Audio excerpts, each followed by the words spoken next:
Lejn l-aħħar ta' Lulju ħal-10 se jkun qed itella l-24 edizzjoni tal-Anxaq Music Festival mill-laqda mużikali Santa Marija ħal-10. L-ispettaklu se jkun maqsum fuq jumejn b'żewġ kunċerti bis-sehem ta' diversi artisti lokali u kif ukoll oħrajn ta' fama internazzjonali. Il-grupp The Wailers se jkun l-attrazzjoni prinċipali tal-kunċert imtella il-ħamis 27 ta' Lulju. Fil-fatt, il-grupp magħruf għal-mużika reggae ta' snin 70 se jkun qed iżur pajjiżna f'tur li se jkun qed jagħmel fosthom fl-Irlanda, ir-Renju Unitu l-Greċja. Il-grupp se jkun eskortat minn diversi bikers li huma mistiedna għal din l-inizjattiva. Fuq poltruna jien smajtek.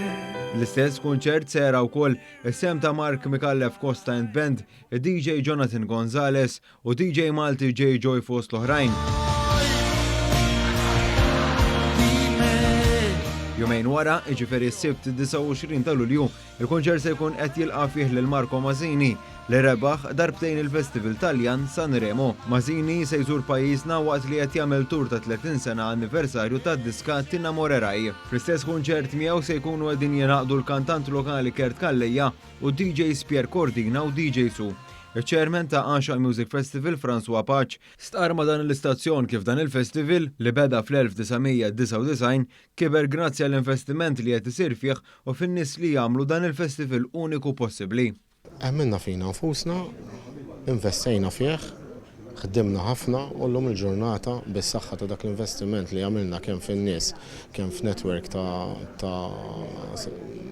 ħaddiema u kollha il-volontieri kollha li jkunu magħna għaliex fl-aħħar mill-aħħar it-tim huwa ferm ikbar minn dawk li qegħdin hawnhekk.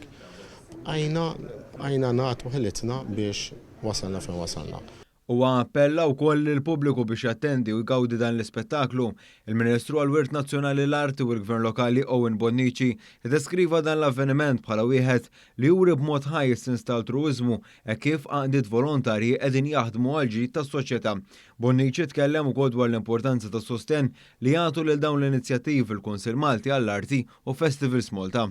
Aħna min-naħa tal-Ministeru tagħna bl-entitajiet li jaqgħu taħt il-Ministeru qegħdin nagħtu is-sapport finanzjarju biex ikun jistgħu jittellaw dawn iż-żewġ avvenimenti b'saħħithom illi żgur li ħajinżlu għasel ma' min iħobb il-mużika Taljana mal-mużika reggae u anke dik Maltija.